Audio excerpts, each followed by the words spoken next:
course, has joined us, and Coach Steve Forbes will have his opening comments, then we'll open up the room for Q&A, and Coach, the podium is yours. Thanks for having us. We're excited to be here, and you know, at the end of the year, you always make an assessment of your team and what you need to improve, and I thought that, you know, we obviously needed to improve our three-point shooting. We needed to improve our passing with more assisted baskets, improve our rebounding on both sides of the ball, and improve on some movement and cutting on offense. And I feel like we've accomplished those things and more since March. And these three guys sitting up here have a lot to do with that. I think our team, as of today, the strength is in our numbers, 10 or 11 deep. Not a lot of separation between the players. I think sometimes that's not good, but I think with this team it is. I think that we have some really talented players. That the strength in numbers will allow us to play a lot more of an attacking style on offense.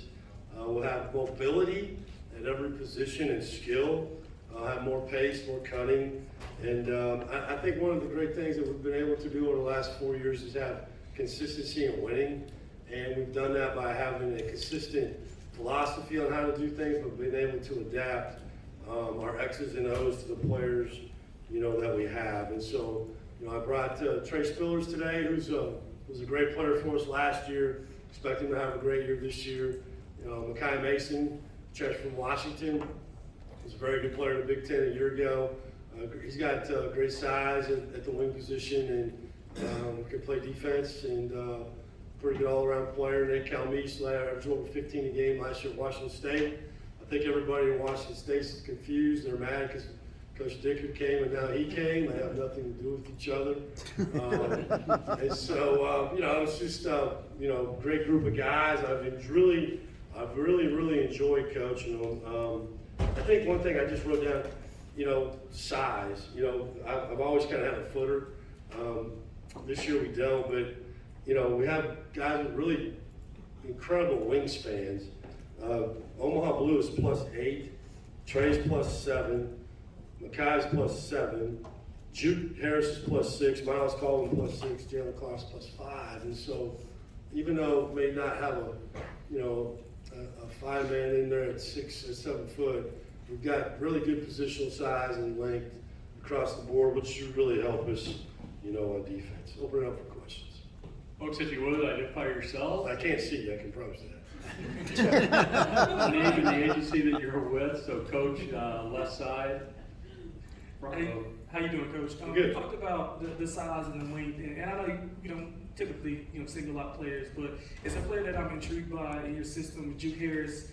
I think you can kind of feel what you did with Hunter Salas, that kind of role, especially with his wingspan and his ability to shoot the ball. Yeah. I think he's a little bit better defender than what people give him credit for. You just talk about what you've seen from him through the summer going into the season. Incredible improvement. We're talking about Juke Harris. He always had really good positional size at 6'7", and he's gained a lot, probably, I don't know, 10 or 15 pounds in the weight room. He's really improved his shooting. He's shooting 47% from 3 right now in practice, okay? We're shooting 41% as a team, okay? Now, you know, when the lights come on, like here, maybe we'll see, right? But, yes, and I agree, he's a two-way guy. He can be a really good offensive player and be a dominant defensive player. We had an NBA scout in last week, and he talked to me about him afterwards, and one of the things he said was, the offense is going to be there. You know, he needs to try to be the guy. Who's the guy that got drafted from Virginia just recently? Really good defense. Ryan Dunn. That type of, you know, 3-and-D player. So if he can, you know, stay on that path, he's got a chance to be an outstanding player at Wake Forest. Coach, we're going to go to the very back of the room, follow the center aisle up and to the right. Okay, I can't see. Connor O'Neill with Deacons Illustrated. Steve, maybe you answered this with the 41% three-point shooting. What effect have you already seen with Nick Friedman and what he's brought to the program?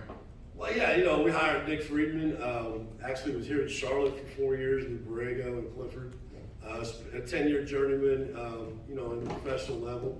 You know, I think one thing, he's just a very positive person. These guys would probably tell you that. He's outstanding at what he does, but he's got a real positive outlook on the game and how it works with the players. I think, it's just more, spacing, some conceptual ideas maybe with passing. These are some things that we did in 22 and 23. It got a little bit more sticky the last couple of years. And that's not because, I'm not being look, Hunter Salas and Cameron Hill are both 1,000-point scorers. That wasn't the strength of their game. And that's why I think we're good at what we do, is because we adapt to the strength of our players.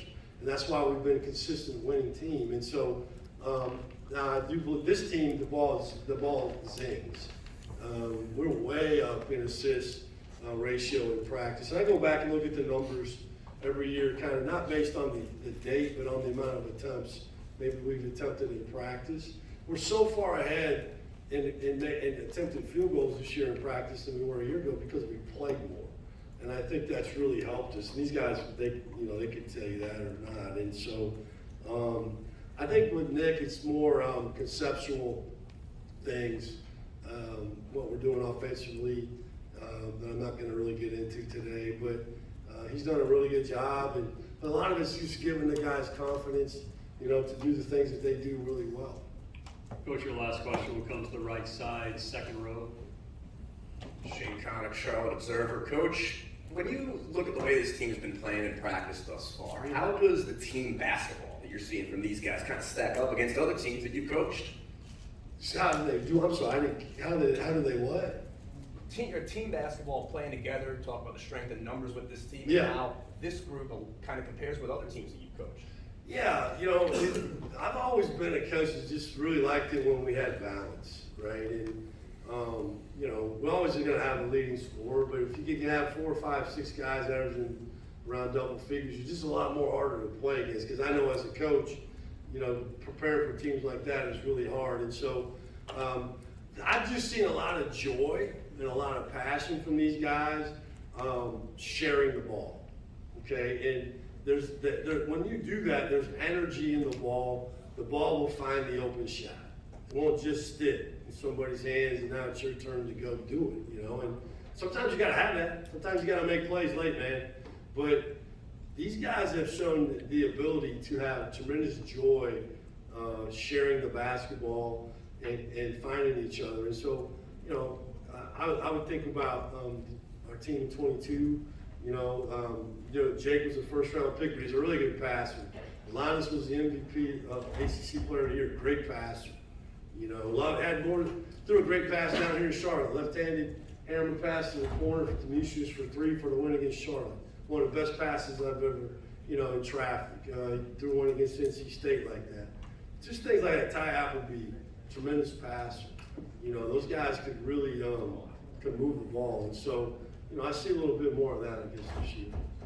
Coach, thank you. You and Nate can switch spots. Perfect. We'll spend a few minutes with our student athletes. We're a little tight on time, so we'll get to as many as we can amongst the three, and then you can grab them in the breakout room next door. We're going to go left side, Nate, first row, and then we will bounce to the right side. Dan Tortora, wakeupcalldt.com. Nate, 4 teams in these 4 seasons that you've had in college. Just what you could say about that journey that you've had, utilizing the portal to the best of your ability, and why Coach Forbes was the right coach to spend this time with here as a veteran. I would say 4 schools in 4 years has been a great journey. I'd say I wouldn't be where I'm today without that. Just trying to seek new opportunity when there was. I think with Coach Forbes, the opportunity here was great. Like I've been saying all day, the portal, he called me every day, and most head coaches don't do that.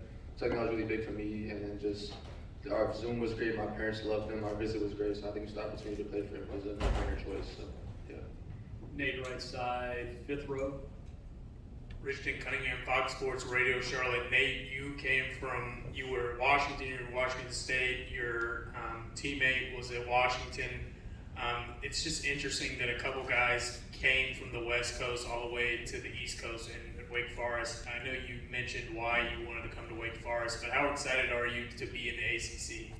I'm very excited. It's a great conference, a great opportunity to play against great teams day in and day out, and play with great players on my team. So I'm really excited to just play against great teams every night. So I'm really excited. Nate, thank you. You and Makai can switch spots. Mr. Mason, for a question or two, who would like to ask not seeing it. We have one on, I apologize, the bright lights in my eyes too. So about the 5th row to the left.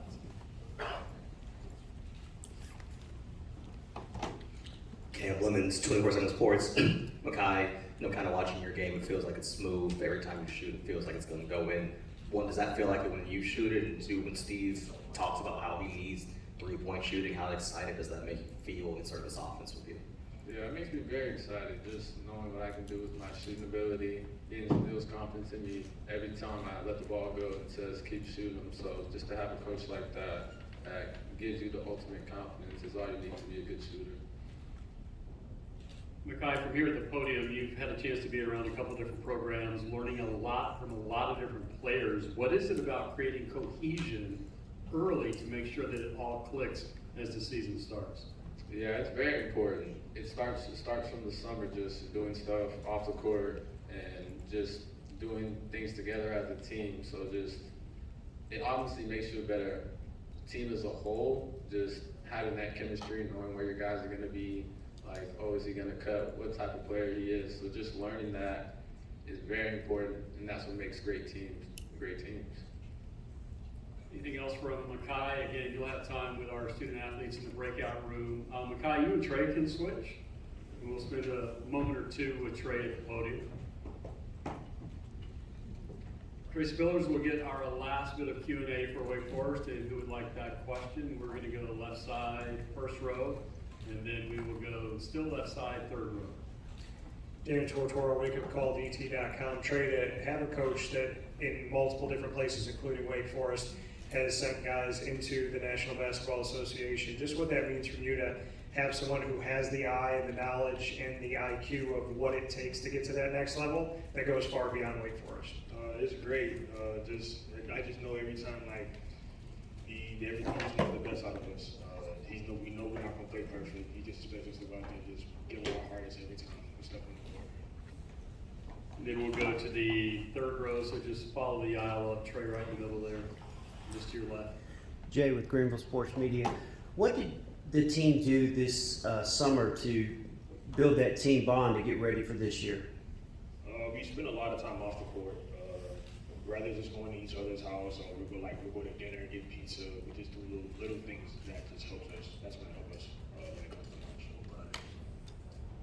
Oh yeah, we did do airsoft. I forgot all about it. Yeah, airsoft. Who shot me? Who shot me? You shot me. I did. But yeah, airsoft. It was a great experience.